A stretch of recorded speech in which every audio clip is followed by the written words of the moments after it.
Alguns meses atrás, um político bastante importante aqui da América Latina, o ex-presidente uruguaio Pepe Mujica, anunciou que estava com um diagnóstico de câncer e que não iria fazer um tratamento agressivo porque ele entendia que aquilo ia trazer mais malefício do que benefício. E ele soltou uma frase que nos marcou muito e a gente vai trazer ela aqui para falarmos um pouco sobre propósito na vida.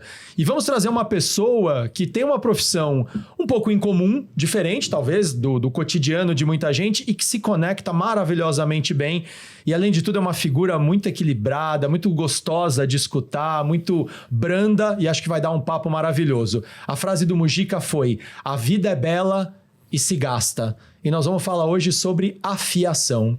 Vem com a gente para o novo episódio do Hoje Também Afiado, quando comi o cérebro de Sócrates.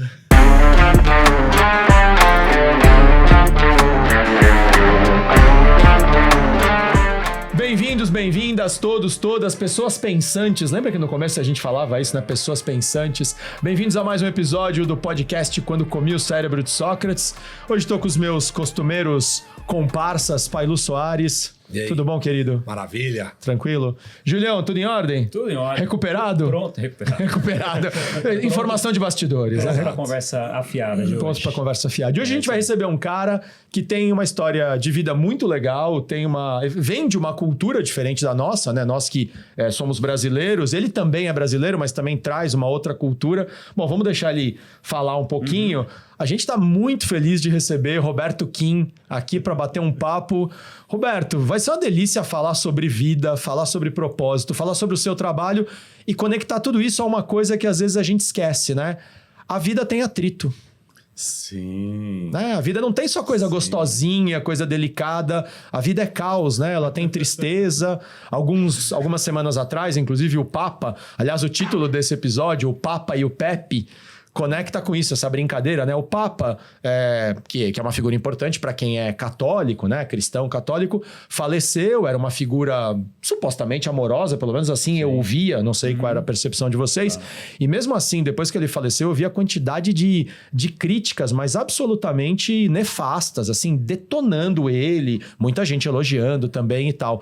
E eu fiquei pensando, a vida tem esses atritos, né? A vida não é só bacana, você faz o bem e ainda assim vem um monte de hater, né? Nos bastidores a gente falava disso. E você trabalha com isso, né? Com atrito, de certa forma, mas visando algo que o propósito final é tirar o atrito.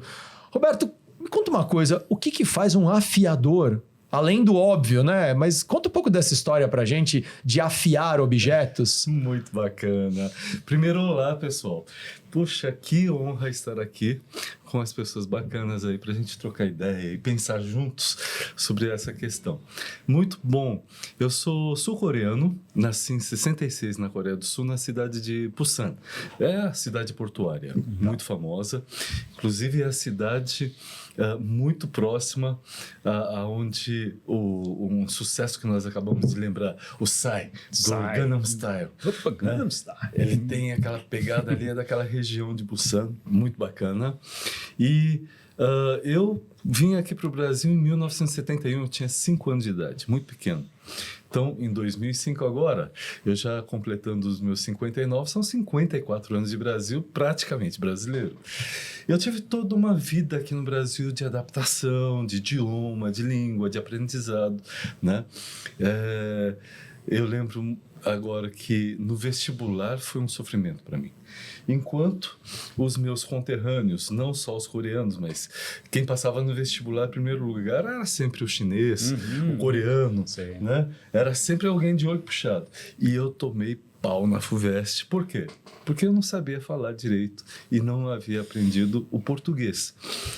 A estrutura da língua. Sim, e a estrutura da língua, eu tenho um amigo que ele é de letras e ele disse que na neurolinguística, com 5 anos de idade, você forma a sua língua nativa. Sim. Né? Porque sua língua nativa foi o coreano. Você veio com 5 anos e em casa certamente falava-se só coreano. Então formei o coreano dentro de mim e já mudei de país, outra cultura, outra língua, né? Essa dificuldade veio e não passei na FUVEST, mas eu confesso também, eu deveria ter estudado mais. Devia estar mais afiado para fazer o vestibular. Sim, exatamente. Deixa de amolar o cara, mano. Deixa eu falar. E com isso, eu vim vivendo no Brasil, um novo sistema, tudo. Hoje, eu não diria que o Brasil tem bagunça, que o Brasil tem isso ou aquilo de crítica, mas dizer que é incrivelmente rico em tudo. Nós temos recursos aqui, pessoas, até questão política, eu não gosto muito de falar sobre política, mas questão política, social, é incrível. Existe diversidade política no Brasil, né? É muito rico. Para ver que o brasileiro ainda vive bem com seu churrasco, com sua cerveja, com suas saídas, administrando o cartão de crédito, nunca vi isso. Ele consegue gerenciar, ele não vai no banco simplesmente para pedir um empréstimo para a vida pessoal dele. Ele gerencia e administra o cartão de crédito. O pessoal sabe o que eu estou falando, né? Então, eu não vejo isso em lugar nenhum do mundo. Isso é fantástico. Eu vejo vários outros imigrantes, assim como eu, conseguirem trabalhar, conseguirem evoluir e ganhar aqui no Brasil. E essa história também não é tão fácil. O Brasil é um país que, falando politicamente e economicamente, é muito difícil você conseguir praticar a matemática. A conta, para fechar, é uma coisa quase que impossível. Porém, todo mundo cresce, né? E aí que vem a nossa fé em nós, no nosso trabalho, no nosso esforço, a gente consegue conquistar. E o povo brasileiro, ele é carinhoso, ele é amoroso, ele é emotivo. Né? Por que não? Eu não estou puxando saco porque eu sou estrangeiro e sou naturalizado brasileiro. Quer dizer, agora inclusive já é cidadão brasileiro, né? Além de cidadão, eu tenho 3 filhos que são brasileiros, não são com coreanas. Não é ninguém asiático. A minha primeira... já estou me entregando aqui. Mas a minha primeira já tem uma descendência asiática de japonês. Então, a minha filha, ela tem traços bem asiáticos. Mas os outros 2 filhos, eles são bem mestiços. Tá? Descendentes de portugueses com índio e aquela história toda que o Brasil tem. Enfim, quando eu estava chegando aos meus 50 anos de idade, então praticamente 10 anos, há 10 anos, estava a arredondar as contas. Eu comecei a pensar o que é que eu consegui conquistar nesse país. O que eu fiz? Foi uma coisa bastante pessoal. E isso foi me estressando. Foi me estressando porque aqui no Brasil, um empresário, ele tem altos e baixos muito acentuados, Sim. muito nítidos, né? E com alguns casamentos, eu não consegui me organizar tão bem. Isso foi me estressando, me levou a uma depressão, a uma doença. E isso eu já tenho outras entrevistas e podcasts e até nos meus cursos. Você fala disso? Quando eu tenho oportunidade, eu falo. Porque eu acho que é uma apresentação motivacional até, de exemplo, para de criticar, acredita mais e vai em frente, né? Bom, então, para resumir, eu fiquei muito doente, vamos falar, por que não? A depressão é uma coisa que antes eu achava que era uma frescura, Danilo. Mas é uma doença da alma. Doença silenciosa. Na minha cultura, a minha criação foi machista. Não, isso é frescura, isso é coisa... Né, pra inadequada para um homem de família, né? Tem que ser forte. Mas ainda bem que mesmo a minha mãe, tendo sido budista, meu pai, batista, cristão, os dois não insistiam muito dentro de casa para não haver tanto conflito. Já o casamento já traz naturalmente as coisas. Mas, e nisso, a minha referência é cristã. E aí é que eu me firmei. Falei, não é possível que a tarja preta é que vai me acalmar e vai me colocar novamente, né? Aquela tarja preta só me dava sono e me embroxava. Isso não tá. São os efeitos colaterais que o medicamento traz, né? Tá errada. E por ter uma formação rígida, Né? Alguns até falaram, não, fuma um baseadinho aí que se acalma, né? Dá um jeito na ansiedade, mas eu tinha aqueles valores ainda muito, né, fortes. Então, o que sobrou? Sobrou aquela coisa de lutador, de atleta que eu fui quando era jovem. Né? Não, você tem que superar. Você é homem, caramba. Nisso daí, eu fui me firmando, mas é uma coisa tão forte que eu entendo gente que tem depressão. Eu respeito e hoje eu abraço qualquer um que passe por esse problema para tentar superar. É acreditar em si, e quando a gente fala acreditar em si, é ter entusiasmo. Agora eu aprendi o português, né? Entusiasmo de ter Deus dentro de você. Essa é a alegria. Né? E por que Deus? Porque eu tive uma passagem também de nessa doença, porque somatizou, eu tive um problema no pulmão. Encheu de água, tal. Os médicos acharam que isso foi por conta do coração, que eu tivesse um infarto aos 50 anos, mais ou menos, né?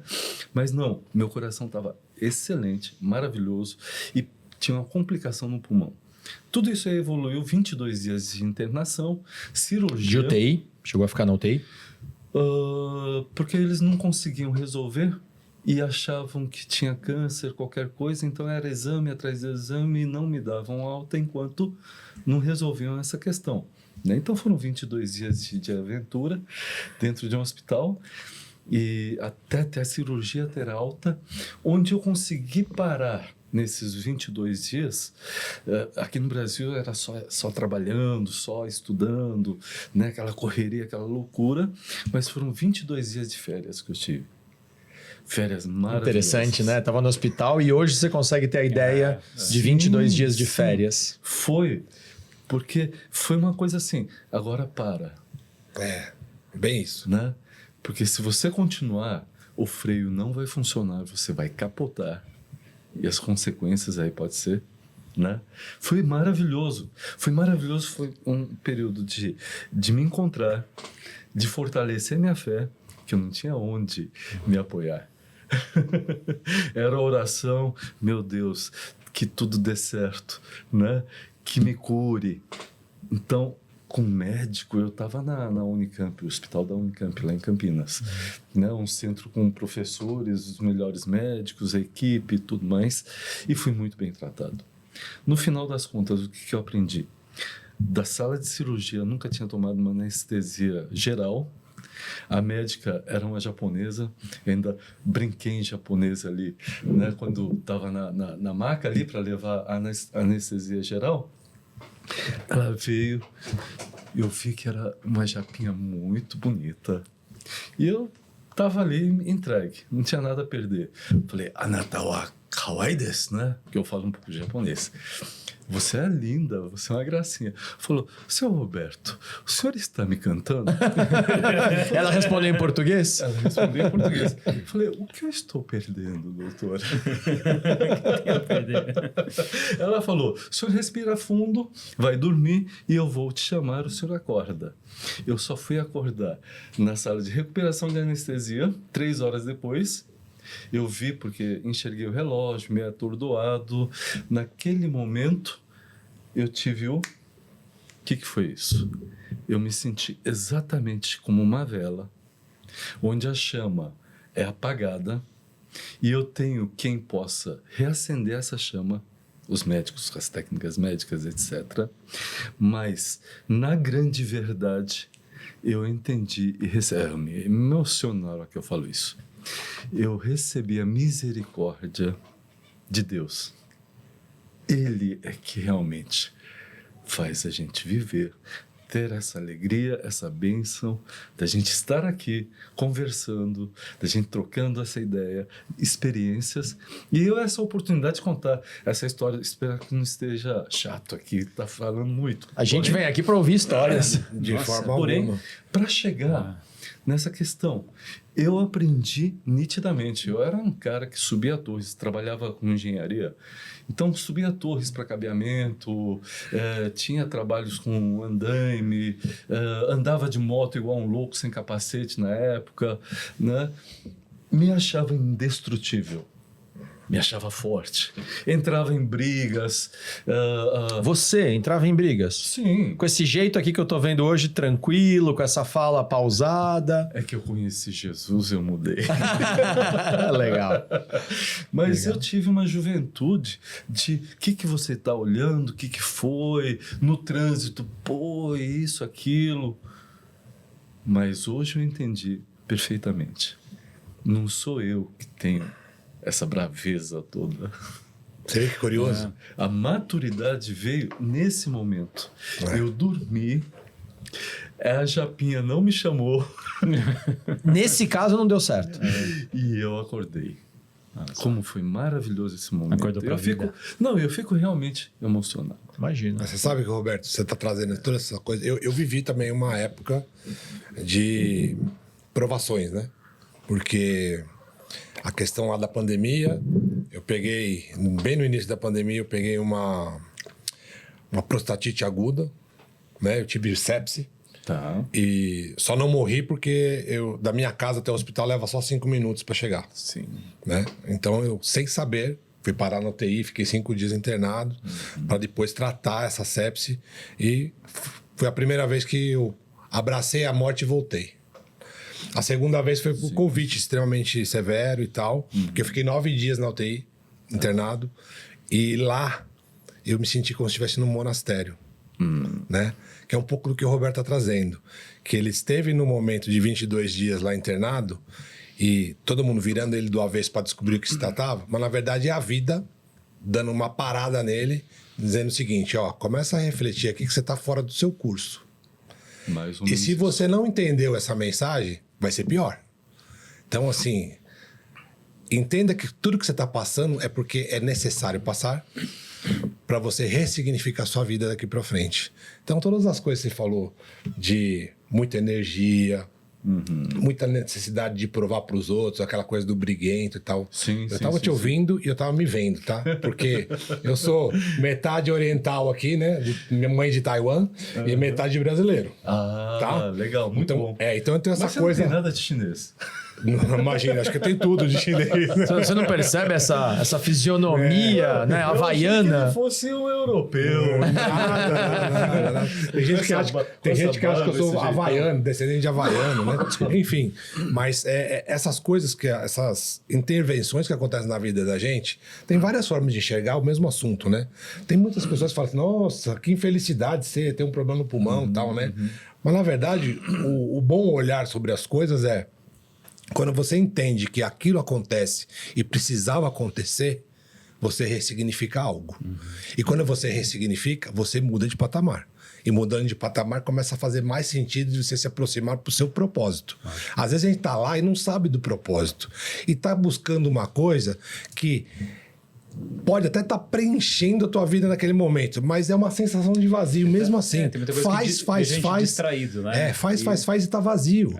Por isso que vem a depressão, por isso que vem aquela coisa, puxa vida, eu não estou me sentindo útil nesta vida que eu estou vivendo. Exatamente, a depressão veio nesse momento, né, pai? Da consciência. Danilo, Júlio, o negócio é muito louco. Muito louco, né? Eu caí na consciência, percebi quem eu sou, o que eu sou e essa questão chamava de energia, universo, né? Às vezes eu me achava ateu, mas não é. É Deus. Simples assim. Simples assim. Né? De toda uma formação e tudo, né? Chega finalmente. Você sabe que na Coreia, Danilo, tem vários deuses, né? É um país mais também. politeísta. Shintoísta, tal. Então, agradece as coisas para o Deus do casamento, para Deus do amor, Deus de não sei o quê, dinheiro, etc. Mas para mim, Deus único. Tive o privilégio de conhecer, né, essa coisa cristã e tudo. Eu sou cristão e me considero cristão. Não frequento igreja nem nada. Mas é interessante isso que você falou, Roberto, que assim, os momentos de dor, os momentos de sofrimento, como eles são depois de passado por tudo isso, como a gente é grato até por esses momentos de aflição, né? Porque assim, isso tudo faz com que a gente cresça, né? Então assim, quando tá tudo bem, quando tá tudo normal, em geral você fica se acomodando, fica distraído e assim, é lógico que a gente evita, né, passar por sofrimento, mas se a gente lembrar das nossas vidas, em geral o sofrimento ele cria muito mais maturidade e amadurecimento do que os momentos de tranquilidade. Então, assim, parece que a gente propositalmente passa por alguns vales, mas justamente para que, através desses vales, a gente consiga crescer. Você começou a falar do Brasil, assim, tem aquela frase falando, não, o Brasil não é para amadores. Né? Acho que é do Tom Jobim essa frase. Né? E realmente, assim, muito dos sofrimentos do que o brasileiro passa, ele constrói maturidade, constrói formas de se inovar, né? E eu também, assim, já passei por momentos de depressão. Legal. E assim, não gostaria de ter passado, mas eu consigo olhar para trás e falar, olha, é por causa desse momento que eu passei algum sofrimento que eu tenho uma compreensão diferente hoje, né? É por causa daquele momento. Olha que interessante, né? O Danilo mesmo falou assim, mas você parece um cara tão tranquilo, assim, sério. Nós estamos te conhecendo agora, né? Nós não tínhamos a informação pregressa. Eu imaginava que ele vai falar assim, mas nem sempre fui assim. Eu acho assim, a depressão eu colocaria como um momento profundo de reflexão.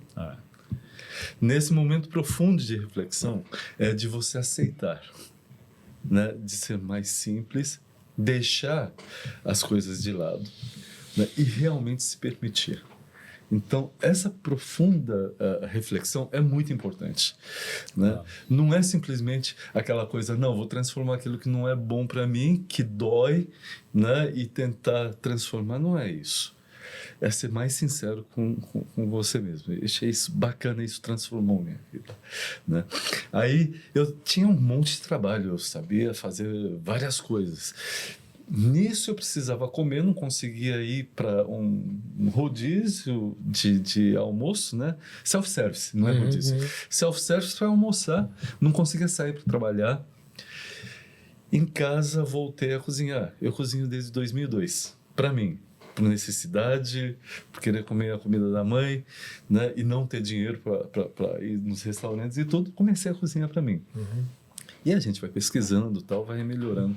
Essa é a minha história como cozinheiro. Bom, cozinhando em casa, eu tive necessidade e fica meio obsessivo com as coisas, sabe? Quer fazer as coisas e fica muito focado.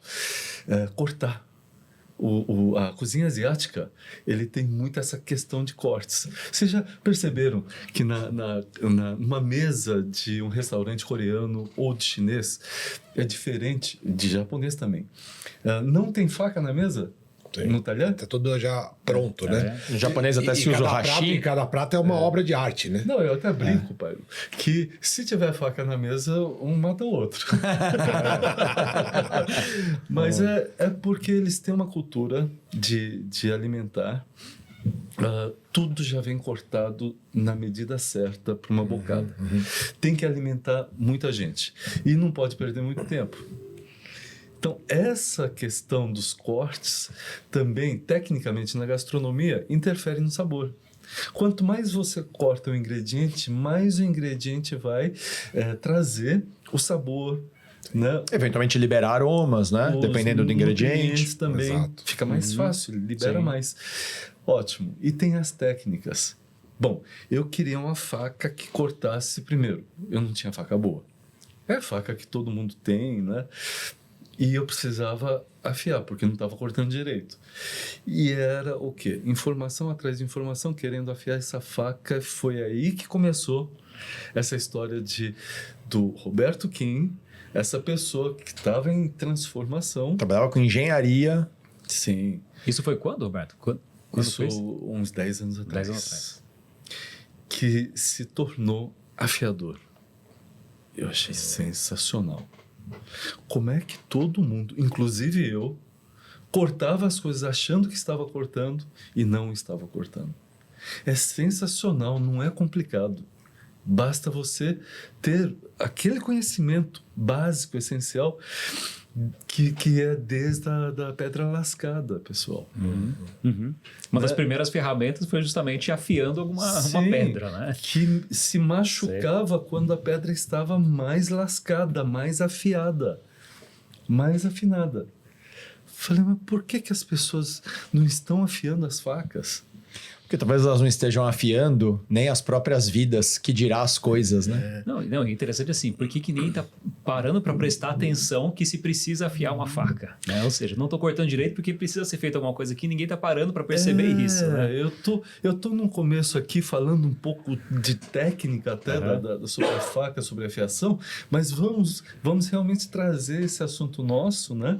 Porque um cara que tá fazendo churrasco, eu amo churrasco também, não é só sushi, sashimi. E aí, a hora que eu corto uma carne bem assada, e é diferente de antigamente, quando eu tinha 18, 20 anos de idade, eu queria pegar um pedaço de picanha, achava que picanha era a melhor carne, colocar na brasa ali e cortar e comer. Mas tem muita técnica. É de você selar a carne, de você fazer o ponto, sobe, desce ali na brasa, na temperatura, etc. E aí, finalmente, eu vejo o cara na tábua, esmagando essa carne, espremendo todo o suco na tábua. Estragou a obra, né? Desidratou, né, a carne. Sim, e todo mundo encostando ali na hora que a pessoa está cortando, porque é o momento mais suculento da carne. Passou um momentinho ali, ela está borrachenta. A melhor carne. A mais cara. E aí que eu me toquei. Falei, se tiver a afiação, ou seja, resumindo, a afiação era a chave. Mas, Roberto, isso vai valer também, por exemplo, até para legumes, né? Então, alguém está nos assistindo e fala, poxa, mas vocês estão falando de carne, eu sou vegetariano. Mas o legume também, ele depende de uma boa hidratação. Se você esmaga ele e começa a perder parte daquela água, daquele sumo, né? Como falamos em Portugal, você está tirando parte da propriedade essencial daquele legume, por exemplo, né? É a cebolinha verde, que é muito utilizada para você decorar e temperar. Né? Tanto faz o vegano ou não, muita gente usa a cebolinha. Se você esmaga, ela não está bonita, o cheiro fica forte, fica desagradável porque oxida, a oxidação altera, não torna agradável. Você corta uma cebola, ela é deliciosa, mas tem gente que não gosta de cebola porque não teve uma experiência de comer aquela salada com cebola, onde a cebola está doce e crocante. Porque se você esmagou, ela oxidou. A textura, a mordida já é diferente. A sensação que traz para você... Aí você fala uma simples cebola, sim. Por causa daquela cebola, você está pagando aquela salada não sei quanto. E você sempre compara, se eu fosse fazer em casa. Mas você está no restaurante. Aquela salada mais crocante e melhor, você paga sem reclamar. Agora, alguma experiência que não foi boa, você começa a trazer, né, uma contrapartida. E parece que a gente está falando... Quando a experiência não é boa, qualquer valor é caro. Sim. Né? A diferença entre preço e valor, né? Mas você vê, a gente tá falando aqui de comidas, mas não tá falando de comidas, né? Tá falando da vida, né? Exatamente. Da vida. Quantas vezes nós estamos forçando uma situação, forçando um relacionamento, forçando um negócio? Eu e nós quatro, nós todos aqui somos, de certa forma, empreendedores, profissionais autônomos. Você, Pailu, hoje também é o seu próprio gerador de valor, você tem o seu escritório e não tem um chefe, né? Não tem alguém garantindo seu salário, eu também não. Então, curiosamente, nessa mesa aqui, nenhum de nós hoje é funcionário, né? Fixo ali de uma empresa e tal. O que também não tem nada de errado, é maravilhoso, é uma outra circunstância. Sim. Mas às vezes a gente precisa forçar um pouco mais para conseguir fechar um negócio, porque a gente precisa ter negócios acontecendo, porque o nosso salário não está garantido, né, no final do mês. Só que se você está forçando muito, se aquela relação com aquele cliente está começando a ficar desgastada, me parece que tem alguma coisa ali que está faltando afiar. Tem alguma coisa ali que está precisando ser desgastada previamente para não gerar um desgaste inadequado na relação com o cliente. Então, desgastar, agora eu vou voltar para o exemplo da faca, né? Mas é uma metáfora da vida. Desgastar a faca antes permite que você desgaste menos o alimento depois. E nós não vamos comer a faca. Aqui me ocorreu uma coisa que parece besta, né? A ideia, mas eu acho que é bacana. a gente não vai comer a faca, mas a gente vai comer o legume, a gente vai comer a cebola, vai comer a carne. Sim. Então, a faca ser atritada não tem problema, ela é uma ferramenta. É necessário. Mas a comida ser esmagada, neste caso, não é adequado porque ela perde qualidade. Eu atritar antes o meu próprio desenvolvimento, eu me terapeutizar, eu buscar um feedback de um colega, de uma companheira, de uma irmã, de um irmão, e aquilo doer, e aquilo, né, de alguma forma desgastar minhas arestas, aquilo tá tudo bem se depois servir para que na hora em que eu for ter uma relação com um cliente, com um amigo, com qualquer outra pessoa, que é um momento chave, Sensacional. fluir naturalmente. Então, como diz o Mujica, né, a gente começou na abertura falando isso, eu acho essa frase linda, a vida é bela e se gasta. E se O gasta. tempo passa. Mas talvez tenha que se gastar mesmo. Verdade. Talvez precisa desse atrito para afiar o que for necessário para depois as coisas fluírem melhor, né? Olha só, tem um conto bem interessante sobre isso de afiar. Que é assim, uma pessoa estava em transição de carreira e precisava arrumar um emprego para poder sobreviver e ter o mínimo básico de subsídio. E aí ele conseguiu, numa empresa, fazer a função de lenhador. E aí o empresário, né, falou assim, você sabe cortar lenha? Ele falou assim, não sei, mas eu aprendo. Ele falou, legal, você tem boa vontade, força de vontade, então eu vou te dar uma oportunidade.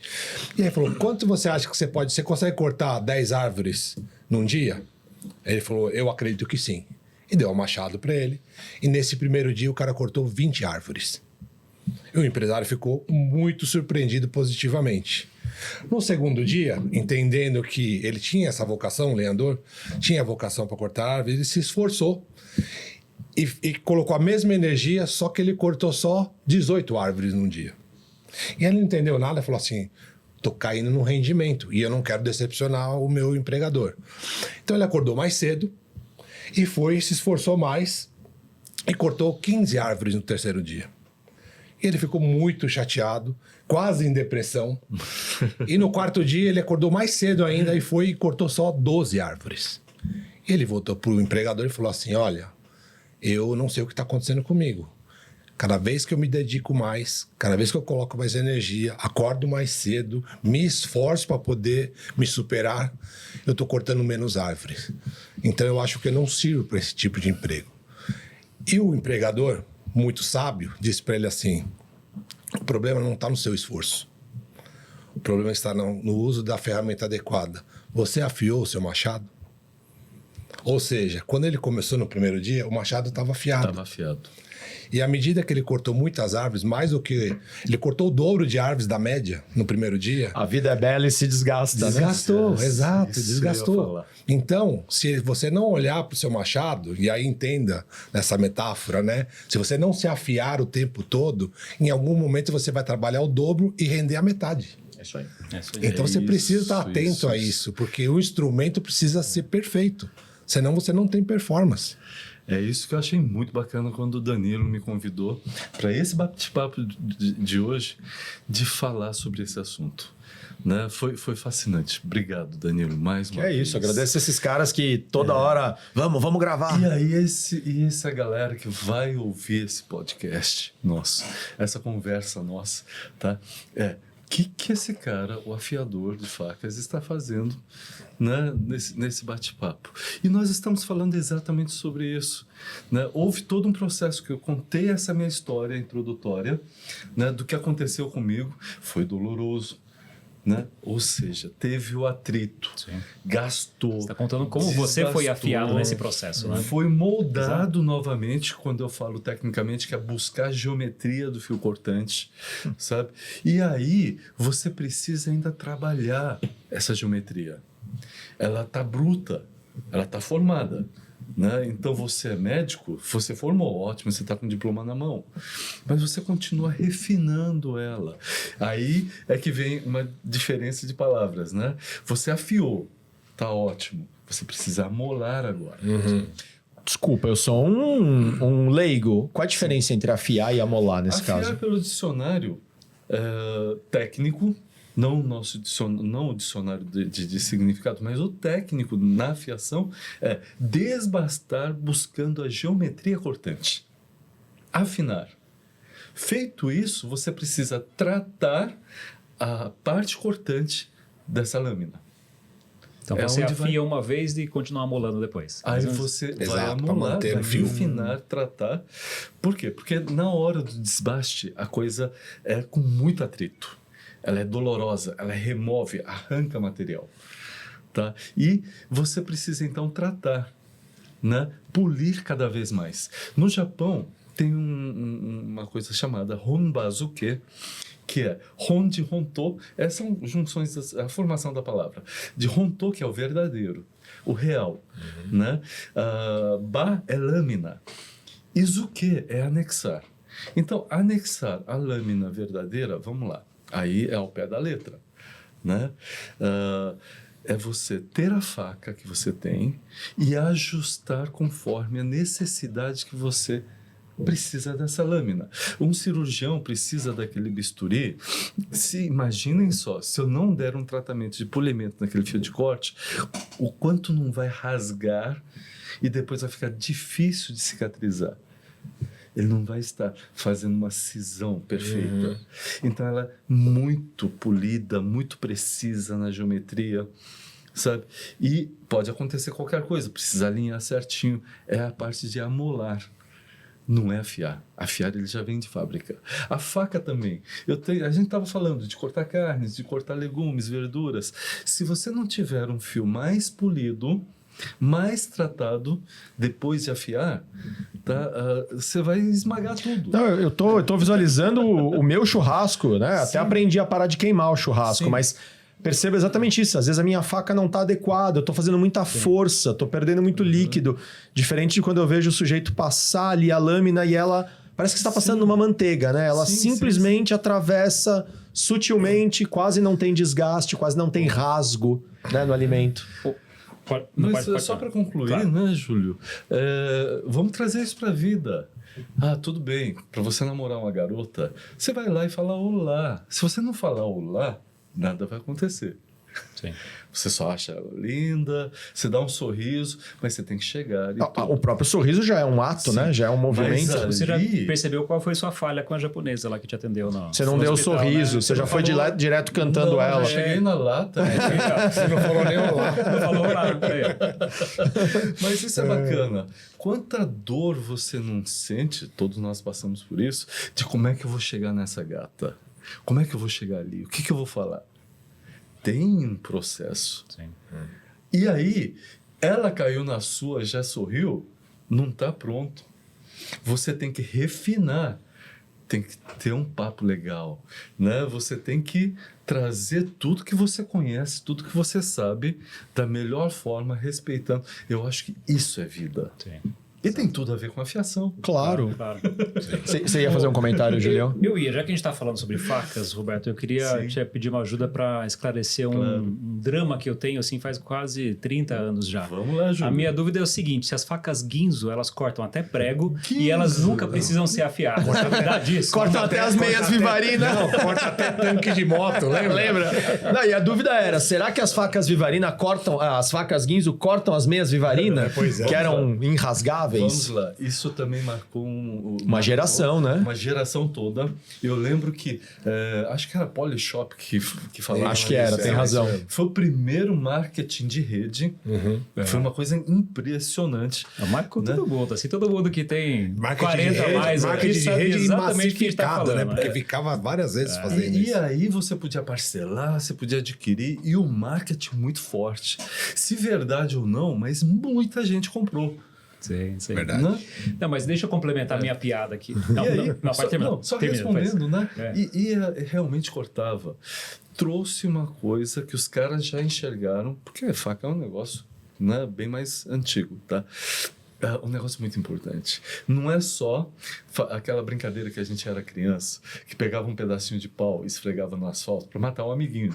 Então isso aí já é instintivo, você afinar, tá? Agora, os caras trouxeram um negócio muito interessante. Não é só afinar. Você tinha nas facas Ginzo aquelas serrilhas, Sim. as micro serrilhas que depois virou corte laser. E era uma febre. O que tinha corte laser realmente cortava mais. Né? Por quê? Hoje, tecnicamente, a gente chama isso de mordida, são as microserrilhas produzidas com pedras. Opa, uma oportunidade para falar. Pessoal, só aquela pedrinha simples que vocês compram no supermercado, somente aquilo não é suficiente. Precisa conhecer, também não estou falando para vocês gastarem, né, tufos aí com várias pedras, porque o que demanda é a sua necessidade. Um especialista, que sou eu, vai te orientar e está disponível gratuitamente. Por quê? Porque faz parte do trabalho. Eu quero vender o meu trabalho, eu quero vender meu curso, quero vender meu serviço, tá? E as pedras também disponíveis, eu tenho que primeiro esclarecer. O que fazer com aquilo, né? Sim. Né? Tanto que as boutiques de carne que existem hoje, você vai fazer o churrasco, você já teve uma informação de saber o que é um Angus. Você sabe que um boi mais novo, a carne é mais macia. Hoje você sabe que a carne precisa estar marmorizada para estar mais macia. Né? E tem técnicas e tudo que depois você vai aprendendo. Mesma coisa na vida. A gente vai aprendendo, estudando, pesquisando. A fiação, mesma coisa, pessoal. Eu acho que vocês chamaram um cara bacana para falar sobre esse assunto, porque nós estamos ligando tudo. Sim. Né? Não, e eu ia complementar a piada, porque na verdade surgiu a resposta para isso justamente pelo aquilo que você estava falando sobre finalidade. A faca Ginzo talvez ela corte o prego, mas assim, será que ela deveria estar cortando um prego? É esse o propósito aí dela? É marketing, né? Não, mas é isso, eu fiquei pensando sobre isso, porque Muito a gente está bem falando trabalhado. sobre propósito, sobre finalidade. Não, para que eu estou fazendo isso? Para que eu estou afiando essa habilidade, né, de, sei lá, de conquistar uma garota, por exemplo? Tem uma afiação. Mas tem que se pensar assim, mas para que eu estou fazendo isso, né? Qual que é o propósito disso? Então, assim, se a faca ela corta prego, não pode até ser que sim, mas... Não assim, necessariamente é a natureza dela, não necessariamente já foi feita para isso. E eu tenho certeza, se você cortar prego com ela, cara, ela não vai ser boa para cortar uma carne depois.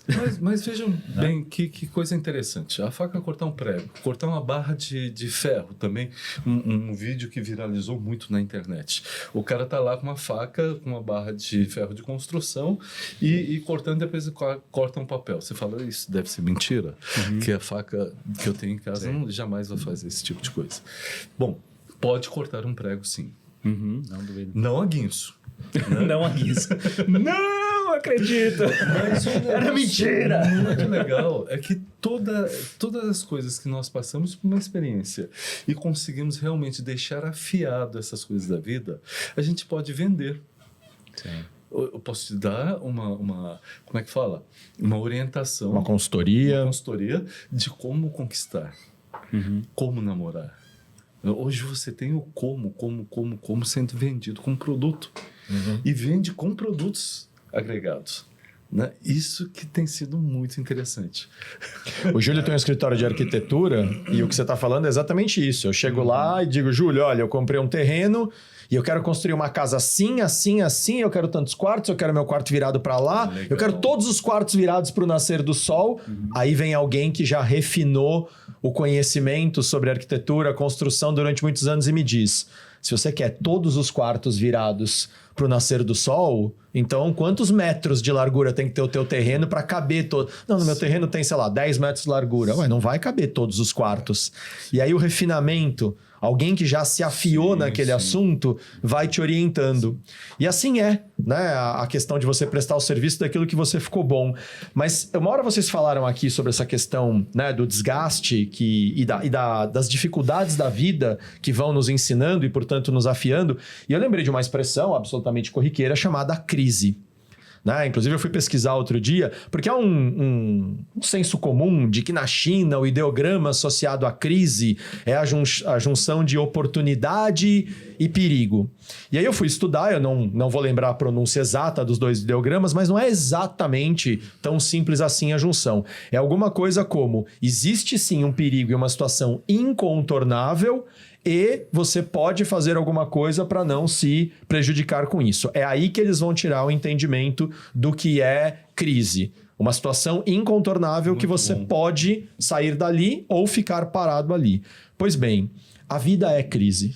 A gente gravou uma vez, há uns 30 episódios atrás, a gente gravou um episódio falando sobre isso, baseado num livro maravilhoso chamado No Meio da Vida, do Murray Stein. Ele é um psicólogo junguiano, onde ele analisa toda essa questão da crise de meia-idade, mas não necessariamente a meia-idade no sentido cronológico, mas aquele momento onde você, mais ou menos como você passou, né, durante, por exemplo, a sua cirurgia e depois a depressão, Pailu durante o tempo em que ele ficou, né, internado, doente, você contou seus casos. Eu tive uma vez uma crise no meu trabalho, um cliente cancelou um projeto logo no começo porque a fábrica dele pegou fogo, uma outra cliente criou uma celeuma numa situação que a gente fez e eu olhei para aquilo e falei, eu acho que eu não quero mais ser consultor. Não dá, esse povo tá de sacanagem, é uma crise. E esse autor dizia que crise é um momento limiar. É um momento onde você está ali, transitando de uma fase para outra. Você pode transicionar essa fase com muito sofrimento e sair no final do processo dizendo, meu Deus do céu, estou em frangalhos, ou você pode olhar para isso e falar, o que não vai passar de fase comigo? O que vai ficar nesse estágio que eu tô hoje, porque no próximo estágio já não é mais necessário? Você está saindo do conforto, indo para o desconforto. Saindo atrito. Desse, né? Atrito. Né? Você está atritando a sua vida. Você foi arrancado, removido, igual você remove um material por atrito. Um excesso, né? de elementos ali que, na verdade, está mais rasgando o alimento do que cortando. Mas e eu tô lembrando... Não, e tô lembrando aqui do Papa, né? Uma vez mais, o podcast aqui não é religioso, mas a religião e a espiritualidade faz parte da vida. Então, por isso a gente fala naturalmente aqui de assuntos espirituais e até religiosos. Algumas semanas atrás, né? O Papa Francisco, né, faleceu. E a brincadeira aqui do Papa e do Pepe é porque eu, particularmente, entendo que Jorge, né? Acho que o nome dele era Jorge, né? Ele era argentino, Jorge Bertoglio, se eu não estiver enganado. Mas enfim, o Papa Francisco, o nome dele acho que era Jorge, se eu não estiver enganado. Tá. Mas enfim, né? Ele adotou o pseudônimo de Francisco, enfim. Ele foi uma figura que fez um processo de transição, né? Ele foi o primeiro sul-americano a ser papa, ele veio com uma proposta de retomada desse olhar para os mais carentes, que se a gente for olhar os evangelhos na essência, Jesus diz, eu não vim, né, para causar a paz, eu vim para causar a guerra. Pô, mas que guerra esse cara tá falando? Ele não é o cara do amor? Exatamente. Uma guerra para acabar com a hipocrisia. Uma guerra para a gente parar de olhar só para os bem-sucedidos e dizer, esses sim são os glorificados. Espera um pouquinho, a gente precisa cuidar de quem ainda está precisando de ajuda. Então, Jesus vem ali na sua fala e vai sentar na mesma mesa do publicano, do coletor de impostos. Ele vai conversar com a adúltera. Ele vai conversar com o pecador, né? No outro livro também que o Julião nos presenteou, aliás, uma recomendação, não sei se você já conhece, um livro chamado Evangelho Maltrapilho. Você lembra o nome do autor? Eu vou lembrar. Oh, meu Deus, daqui a pouco a gente lembra. É muito bom esse livro. E ele fala disso. Jesus, né? E se você for pensar, todos os grandes e as grandes líderes religiosos, eles não vieram para dizer para o cara que já está evoluído, parabéns, viu? Eu vim aqui para te dar parabéns. Não, ele vem para dar a mão para aquele que está com problemas, para aquele que está em crise, para aquele que ainda precisa afiar o seu coração, o seu espírito, a sua mente. Se transformar num ser de caridade. Pregar para os convertidos é uma das coisas mais inúteis da vida. Eu vou pregar, eu sou São Paulino, aí eu vou ficar falando bem de São Paulo para um cara que já é fanático pelo São Paulo e ele vai dizer para mim, sim, eu concordo com você. Agora, eu quero ver a gente pregar para aquele que está precisando ainda parar. Trazer o alimento para quem está com fome. Né? Agora, eu olho para o cara que está com fome e digo, poxa, que absurdo, você não se alimenta direito. Exatamente. E o que eu estou fazendo para nutrir? Então, essa crise é um momento fabuloso na vida. Porque é um momento onde eu posso olhar para o que está em mim e perceber o que está sobrando. E o Papa Francisco, por exemplo, foi uma figura que se dignificou a combater o que ele achava. A gente pode concordar ou discordar com ele. A quantidade de haters, né, que o Papa Francisco teve. Eu acho que nenhum outro Papa na história teve tanto. Jesus Cristo. Bom, né? É que além de tudo, o Francisco é de uma época de redes sociais, né? Onde qualquer um tem os seus 5 minutos de fama, como dizia Andy Warhol. Acho que foi o Andy Warhol que disse, né? No futuro, todo mundo vai ter os seus 5, 15 minutos de fama. As redes sociais permitem isso. Qualquer um vai lá no seu Instagram, por exemplo, e critica você, critica o Pailu, ou eu mesmo posso ir lá criticar o Júlio. Ele foi muito criticado, mas ele foi criticado porque ele estava provocando mudanças. Certo ou errado, de novo, eu não estou aqui me propondo a julgar ele, não me sinto nem capaz de julgar se ele estava certo ou errado, mas a proposta dele foi de enfrentamento. o que na Igreja Católica hoje está equivocado de acordo com a missão dessa instituição e o que eu, como líder dessa igreja, vou ter que enfrentar. Conseguiu algumas coisas, não conseguiu outras, foi abraçado por alguns, foi absolutamente criticado por outros. Mas é esse processo de afiação.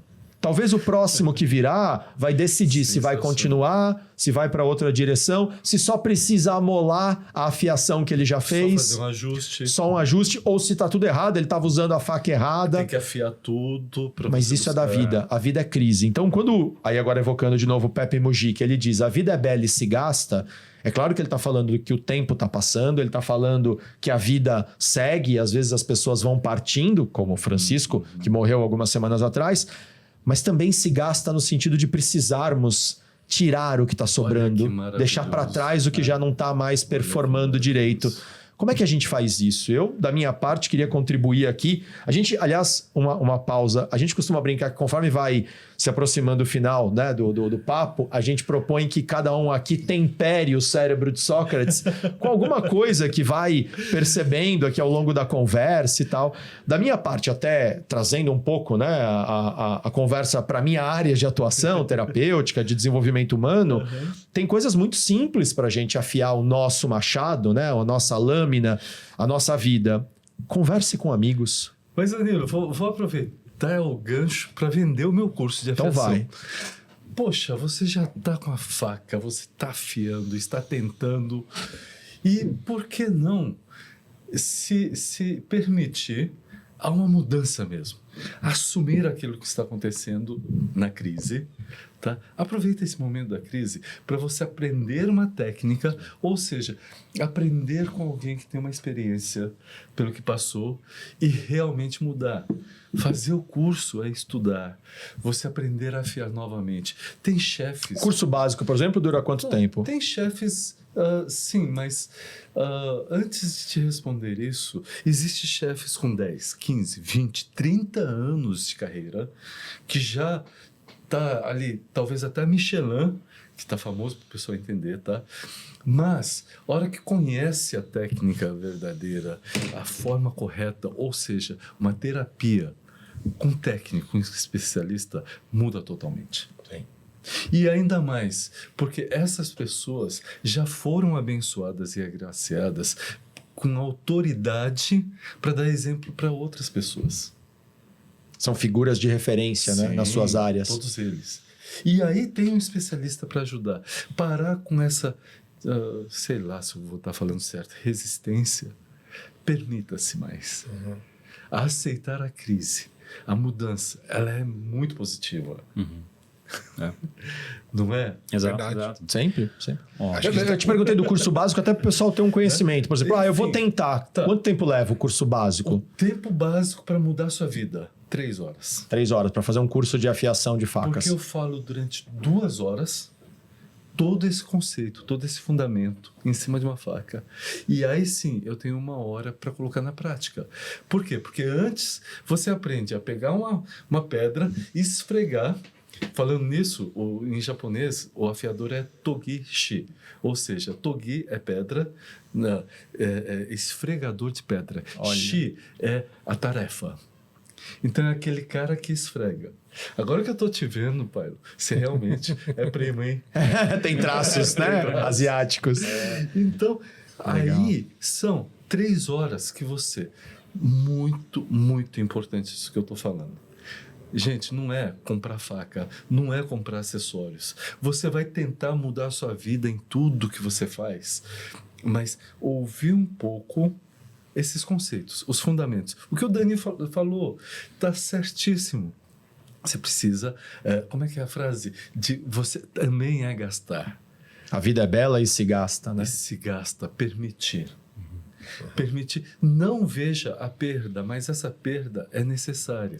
Na plástica você precisa remover. Numa reforma, eu preciso quebrar, tirar, eliminar. Às vezes tem muita interferência que não deixa chegar ao ideal. A ideia do diamante, né? O diamante polido ele vale muito mais do que o bruto, né? Não, mas aquela parede foi meu avô quem construiu e não sei o quê. Mas a gente precisa eliminar ele para a gente dar espaço e reorganizar melhor. Então, Tem um meme que tá circulando agora, né? Que é o primeiro a gente começa, depois a gente melhora.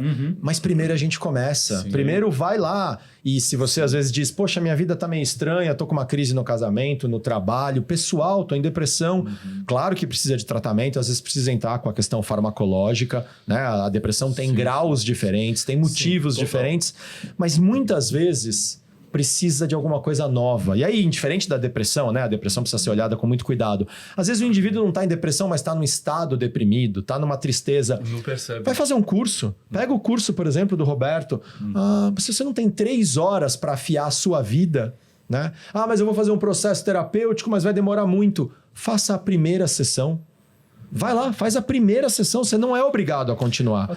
Faz a primeira sessão, liga para um amigo. Isso. Mas os meus amigos não têm tempo para mim. Então vai fazer o curso com o Roberto. Mas o dia que o Roberto marcou o curso eu não posso ir. Então procura um terapeuta, uma terapeuta que tem horário. Mas busque, né? Vai movimentar a sua vida. Tem arestas que precisam ser aparadas. Mas acho que vai além disso, Dan, tá? Me permita aí fazer um complemento. Porque assim, você não precisa estar numa crise. Você não precisa estar numa depressão seria ótimo. para observar que você tem oportunidade para ter uma performance melhor. Não do que a esperar atual. isso, né? Então, por exemplo, ele trouxe o exemplo dos chefes que têm 15, 20 anos de experiência, supostamente dominam tudo. Tem até a estrela Michelin que ele quis marcar ali, que é o cara que é muito bom. Sim. Mas aquela performance, será que é o teto dele? Talvez ele pode ter super performance. E a questão do aprender a afiar melhor a faca, ou aprender a amolar para manter esse fio perfeito o tempo todo, que é a coisa de você ser uma versão melhor de si próprio. Entendeu? Então, fazer uma alusão para outra, você pode ser muito bom no que você faz, mas se você ficar parado ali e achar, eu não tenho mais o que aprender, você está andando para trás. Não, a vida evolui. Essa é a hora de você falar, puxa, não preciso entrar numa crise, não preciso entrar em depressão, não preciso questionar o que eu estou fazendo aqui na vida para começar a olhar para isso. Né? Se você quer ser uma versão melhor de si próprio, mantenha-se atualizado. Lu, me permite colocar de uma forma catedrática aqui, acadêmica, né? Mostrar o que eu sei fazer é muito fácil, mas trazer o conhecimento de como eu consigo fazer, eu acho que é a missão mesmo de um verdadeiro educador. Porque no fundo, eu sou educador. Falar que eu sou influencer por causa da rede social e tudo, isso é muito fácil, né? Mas trazer o conhecimento e conseguir transmitir e passar esse conhecimento. Nesse processo, nós estamos em constante evolução também. Que a gente pesquisa, a cada trazer conhecimento, a gente cresce. Eu sei o que eu falei, eu podia ter falado melhor. Estou conhecendo uma situação que eu achava que cabia perfeitamente, mas pode ser ajustada de forma melhor. Isso é muito bacana. Sim. Bom, a gente vem aqui falar de propósito e os assuntos, né, para falar de propósito na vida são muito amplos, né? Como, por exemplo, a afiação.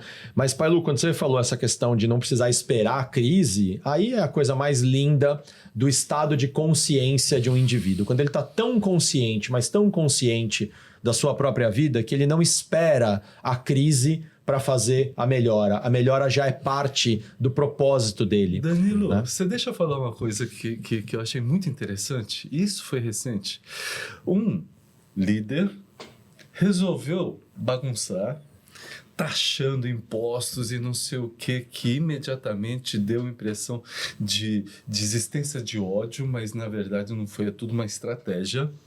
E a resposta nessa crise foi maravilhosa.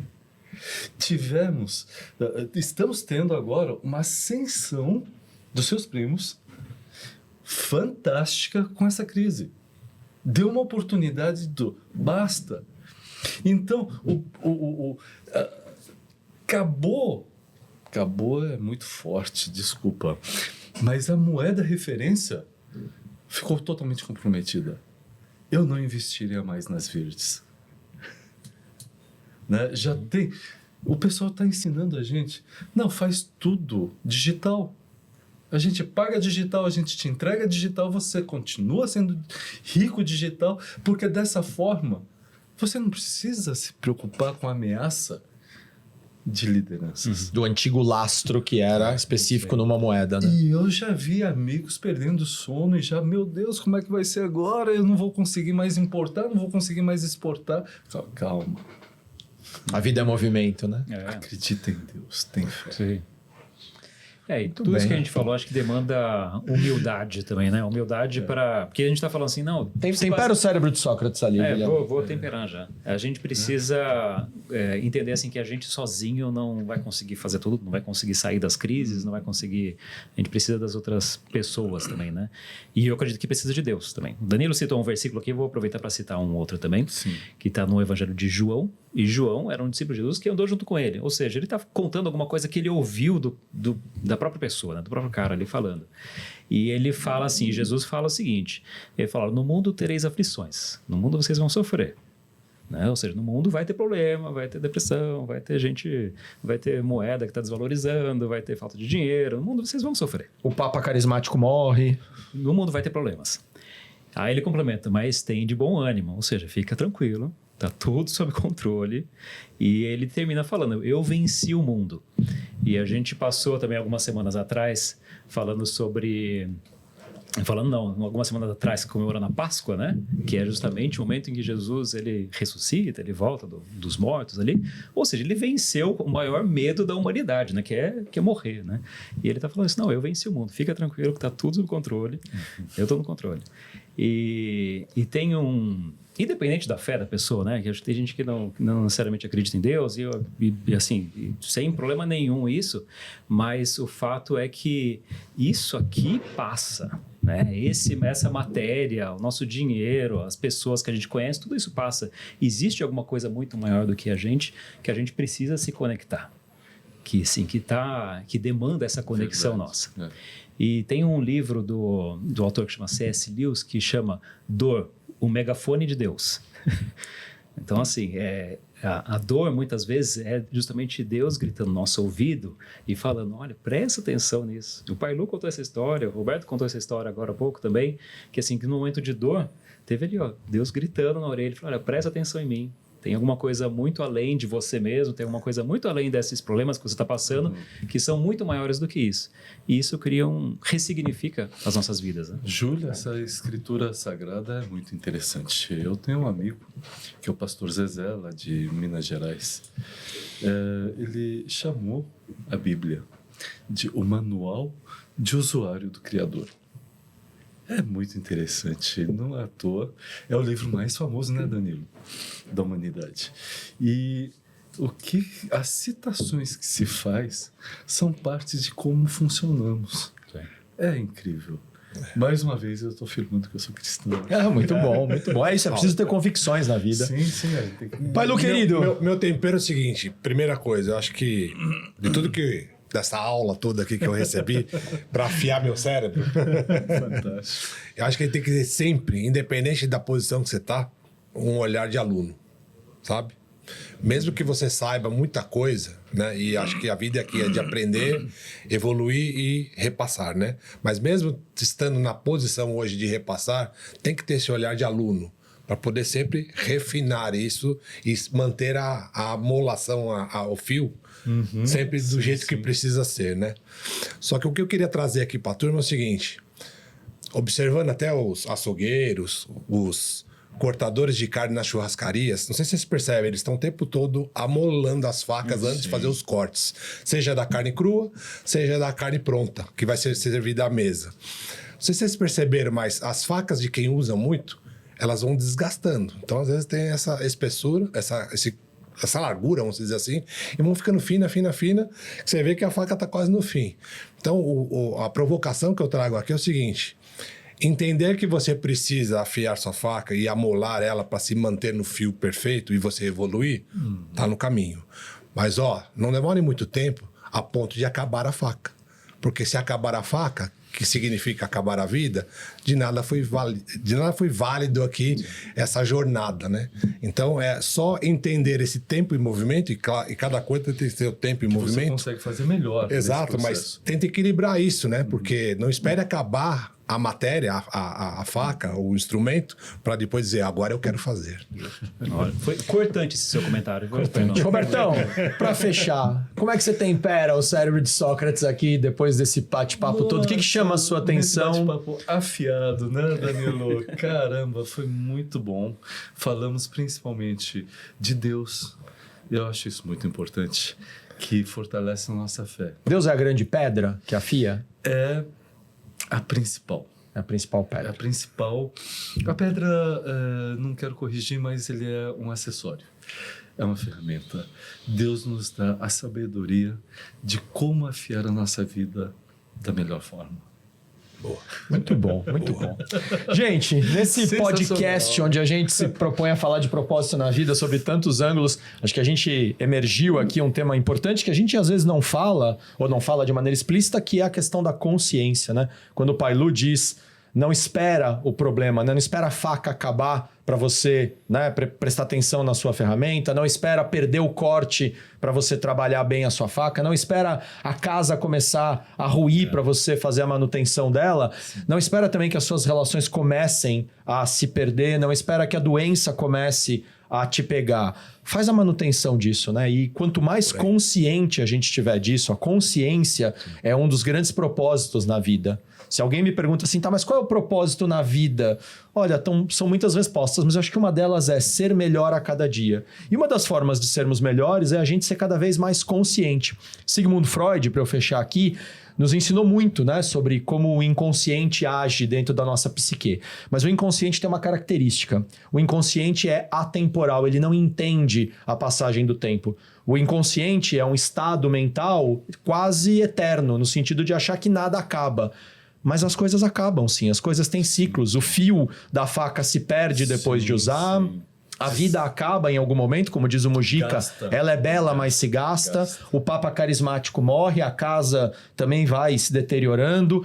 Quanto mais consciente a gente está, mais a gente age em prol de afiar as questões todas da nossa vida antes de começar a rasgar. Tudo tem prazo de validade, tudo gasta. Tudo. E antes de começar a rasgar, a gente pode trabalhar o afiar da nossa vida, mas para isso a gente precisa estar consciente Mais suave, mais leve. e desperto, né? E acho que essa é uma belíssima contribuição do episódio de hoje. Espero que as pessoas, né, se sintam tocadas a buscar esse afiar a sua vida no sentido de melhorar a consciência.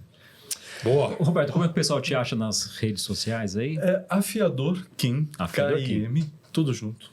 Né? Perfeito. Tanto no Instagram, Facebook, YouTube. Sensacional. A gente vai te copiar aí nos cortes, porque a gente faz mesmo cortes, né, do episódio. Aqui não é... Cheio de trocadilhos não é um trocadilho besta. E a gente te marca pra você postar junto com a gente e o pessoal te achar. O que não é guinzo, mas, né? Muito bem. Gente, olha, Roberto, super obrigado, cara. Você tem uma história de vida incrível, faz um trabalho que é muito legal. Eu vou procurar você porque você vai me ensinar a afiar minhas facas de verdade para eu não cortar, não rasgar mais o meu churrasco. Legal. Meus filhos vão agradecer, vão dizer, ô papai, até que enfim a sua carne não vem rasgada, né? Vem cortada. Vamos marcar uma hora pra gente afiar a faca. Vamos fazer lá em casa, prometo. vamos lá. Tá convidadíssimo, o Julião mora lá perto, a gente... casa dele, Chama carne o Pai Lu, levo. a carne você leva, a cerveja eu providencio, o Pai Lu dá aula de Aikido pra gente no dia também. E a gente Beleza? vai postar no perfil. Fechou. Por que não? Combinado. Esse encontro de Obrigado. dando uma palha de como afiar. Juntos. Muito bom. É isso aí. Agora que e conheci incrível Pai Lu,